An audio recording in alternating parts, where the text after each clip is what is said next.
Nag-inspeksyon na po sa ilang pantalan bago ang inaasahang dagsa ng mga uuwi sa probinsya para sa Semana Santa. Sa NAIA, tiniyak namang sapat ang mga flight at tinutugunan ang mga problema gaya ng mga surot at daga. Nakatutok si Oscar Oida. Ayaw na raw maulit ni Rolando ang sinapit na kalbaryo noong huling bumiyahe ng Semana Santa. Kaya ngayon pa lang, paaklan na siya at ng kanyang mga kaibigan.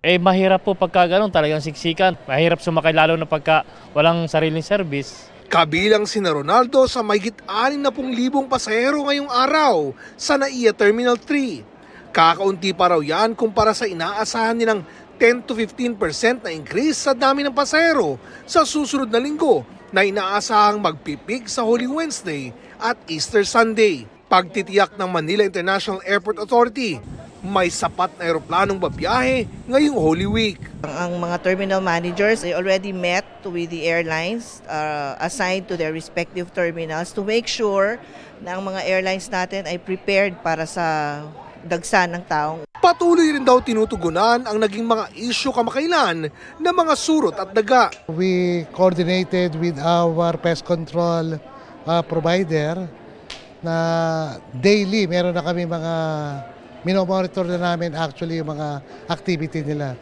regarding sa mga seats, mga steaming, constant disinfection ng mga gun chairs, and also yung mga possible na pwede pagdaanan ng mga rodents. Meron na kami mga nilagay na mga traps, so daily meron kami mga report. Yun nga lang, kinailangang alisin ang ibang upuan kaya baka kulangin ang mga gamit ng mga pasahero. Sa kabila niyan, magtatalaga raw ang MIAA ng mga help desk para tumugon sa mga pangangailangan ng mga pasahero. Inaabisuhan din ang mga pasahero na dumating sa tamang oras para makaiwas sa mga aberya sa flights. In-inspection din kanina ang pantalan sa Batangas sa pangunguna ni Philippine Ports Authority General Manager Jay Santiago.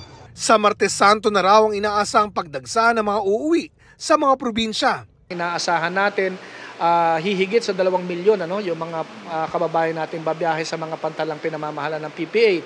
And we anticipate a 10% increase from last year's 1.8 million. Mas maluwag na passenger terminal ang sasalubong sa mga biyahero dahil ang dating umaabot lang sa 2,500 seating capacity. Ngayon, 8,000 pasahero na ang kayang i-accommodate. Fully air-conditioned, maaliwalas at malinis. 3 ticketing zones na ang magseserbisyo sa mga pasahero. May 2 e-transporter o electronic vehicle pa ang maaaring magamit sa loob ng gusali para sa mga PWD, buntis at senior citizen. Mabuti, wala ng paglakad. Kumpiyansa ang DOTR na magiging smooth sailing ang operasyon sa mga pantalan. Lahat ng ports na will be manned by 24 hours yan na minaman ng mga pulis ng Marina at ang ating mga pantalan naman tsaka mga karagatan already may commitment na rin ang Philippine Coast Guard. Sa mga expressway naman, inaasahan ng Toll Regulatory Board o TRB na ngayong weekend pa lang magsisimula ng bumiyahe ang mga bakasyonista. Bukas ang lahat ng kanilang mga lane mula March 24 hanggang March 31 at may mga nakaantabay na personnel para umalalay sa mga motorista. Para sa GMA Integrated News, Oscar Oida, nakatutok 24 oras.